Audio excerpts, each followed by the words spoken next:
নমস্কার বন্ধুরা, সামনেই দুর্গাপুজো আসছে, তাই রান্নাঘরে আজকে একটা সম্পূর্ণ অন্যরকম একটা খাবার বানাবো। সুজি কি করে বাড়িতে ঘরোয়া পদ্ধতিতে খুব সুন্দরভাবে সুজি বানানো যায় সেই রেসিপিটাই আজকে তোমাদের সঙ্গে শেয়ার করব, তাও আবার গুড় দিয়ে। তো সামনেই তো একদম দুর্গাপুজো, অষ্টমীর দিন, ষষ্ঠীর দিন আমরা একটু সবাই কম বেশি প্রত্যেক বাড়িতেই সুজি বানানো হয়। তো দুর্গাপুজোর স্পেশাল রেসিপি হিসেবে চলো শুরু করি। তো সুজিটা একটু হালকা আমি গরম করে নিয়েছি। গরম শুকনো কড়াই নেড়ে চেড়ে আমি সুজিটাকে একটু জল দিয়ে দিলাম। জল দিয়ে এরকম একটু শক্ত টাইপের করে নেব। নিয়ে এর মধ্যে আমি মাদার ডেয়ারির দুধ রেখেছিলাম 250 গ্রামের একটু বেশি, সেটা আমি সুজির ওপরে দিয়ে ভালো করে নাড়িয়ে চাড়িয়ে নেব। তো দেখো হালকা শক্ত শক্ত হয়ে যাচ্ছে। একটু দেখো অন্য ধরনের, মানে যেরকম সম্পূর্ণ ঘরোয়া পদ্ধতিতে ঘরে যেমন বানানো হয় তার থেকে একটু আলাদা। তো দেখো দুধ দেওয়ার পর আমি গুড়টাকে দিয়ে দিচ্ছি। তোমরা মিষ্টি অনুযায়ী তোমাদের টেস্ট অনুযায়ী দেবে। গুড়ের সুজি দারুণ টেস্ট হয় খেতে। অবশ্যই প্লিজ একটা বাড়িতে বানিয়ে আমাকে কমেন্ট বক্সে জানাবে কেমন হয়েছিল।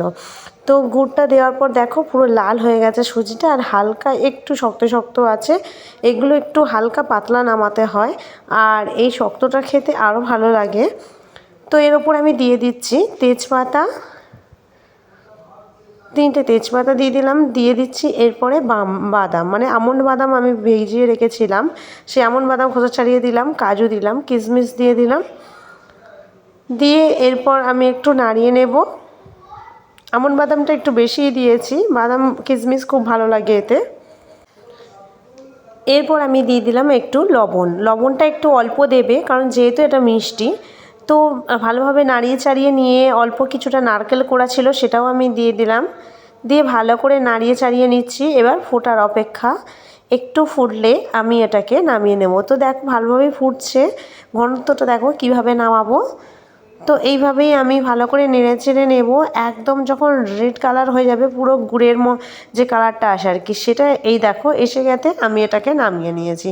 নিয়ে আমি এটাকে গার্নিশ করে নেব একটু হালকা একটু নারকেল কোড়া আর কাজু কিশমিশ আর আমন্ড বাদাম দিয়ে এটাকে আমি একটু সাজিয়ে পরস্পর বাটিতে সবাইকে দিয়ে দেব। তো বন্ধুরা, এই ছিল আমার আজকে সুজির ভিডিও। একটু আলাদা করলাম, তোমরা একটু স্কিপ না করে পুরোপুরি দেখে বাড়িতে বানিয়ে খেয়ে দেখে বলবে কেমন হয়েছিল। তো বন্ধুরা, আজকে এই পর্যন্তই। আবার দেখা হচ্ছে অন্য রেসিপির অন্য ভিডিওতে।